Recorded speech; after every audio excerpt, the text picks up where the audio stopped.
So many people ask to see this, it's wild. Right now you're looking at the 1999 BridgeCreek Moore EF5 in volumetric 3D. This render was derived from the KTLX Level 2 NextRad radar files from this event, and I'm viewing them in GR2 Analyst version 3. It's truly incredible. This is the storm where for a brief moment Doppler on wheels measured a wind speed of 318 miles per hour in one of the subvortices of this tornado. That is the highest wind speeds on Earth ever recorded to this day. It's insane to even fathom that. The strongest hurricane is 215 miles per hour sustained winds, so that is remarkable. Another cool thing I feel like is worth mentioning, this is the storm that had the first ever tornado emergency issued for any town, but specifically the town of Moore. I believe it was issued roughly 40 minutes before the tornado entered Moore, and despite the inevitable damage, it was a very successful warning. People heard that new terminology and they acted. If you're curious how I'm able to view the storm structure in a 3D space like this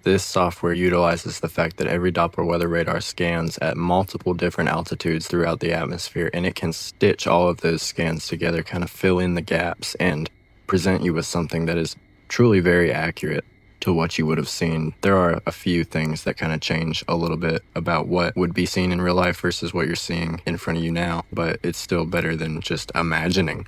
You know, we couldn't all be there, so the fact that we have anything like this is very awesome. One other thing about this storm and some others just like it, this is the first of 3 very large, very violent tornadoes that all followed almost the exact same path and struck Moore. The first being this storm in 1999 in F5, which is before the enhanced Fujita scale. The second was in 2003 in F4, also before the enhanced Fujita scale.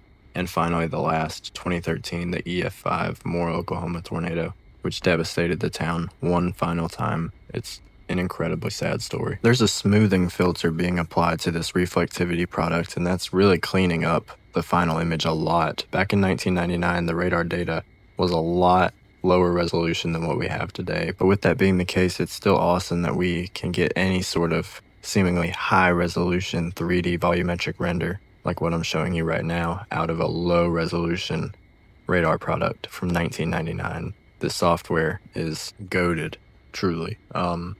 If you have any weather events that you think would be worth trying to check out on this software, drop them in the comments. I'm not opposed to looking at them.